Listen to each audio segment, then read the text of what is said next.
Salut à tous, c'est Amélie de Otaku Manga Lounge. Le manga que je vais vous présenter aujourd'hui, c'est le nouveau gros succès de chez Kurokawa et c'est My Home Hero. Alors My Home Hero, on se l'est un peu arraché en boutique, toute l'équipe a capoté dessus. On a tous vraiment adoré. My Home Hero, c'est un pur thriller. C'est un pur roman policier, roman noir, appelez-le comme vous voulez. Le déroulement du scénario est presque très peu japonais, il est très similaire à ce qu'on connaît dans nos romans policiers occidentaux. Et c'est donc un manga qui est très fluide à lire, même pour les gens qui n'auraient jamais lu de manga. Alors si vous aimez les romans policiers, que vous voulez vous lancer dans le manga, que c'est votre première fois, je vous conseille My Home Hero. C'est une très belle lecture pour un premier manga.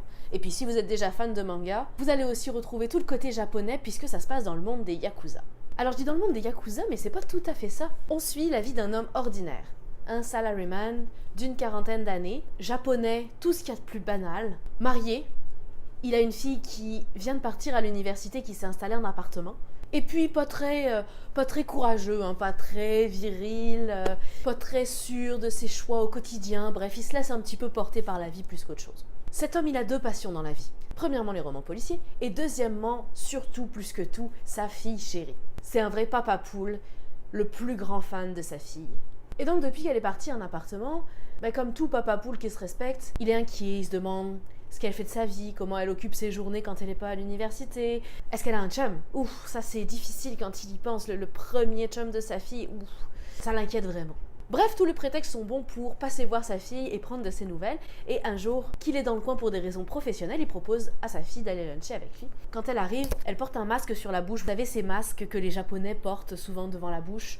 Puis elle porte aussi des lunettes de soleil. Il trouve ça un peu étrange. Puis, comme la conversation tourne pas vraiment comme il l'avait imaginé, il finit par s'énerver un peu puis lui dire que c'est vraiment irrespectueux de garder son masque puis ses lunettes pendant qu'elle mange avec lui. Alors de guerre lasse, elle les enlève. Et c'est là qu'il découvre qu'elle a le visage complètement tuméfié, qu'elle a l'air de s'être fait battre. Évidemment, elle cherche tous les prétextes possibles et imaginables pour ne pas avouer à son père que son chum l'a battue. Et alors ce père désemparé, ne sachant pas trop quoi faire, va suivre sa fille pour essayer de savoir ce qui se passe avec ce gars-là.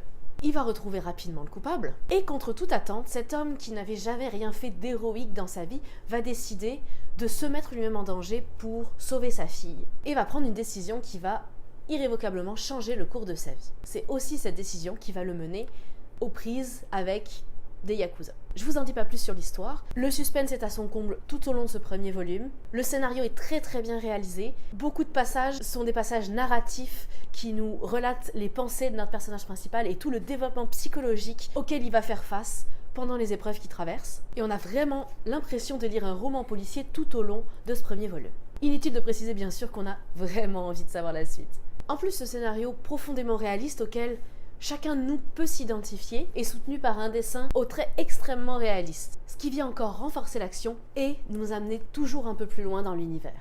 J'espère vous avoir donné le goût de découvrir ce manga. On a donc parlé aujourd'hui de My Home Hero et je vous souhaite une belle journée.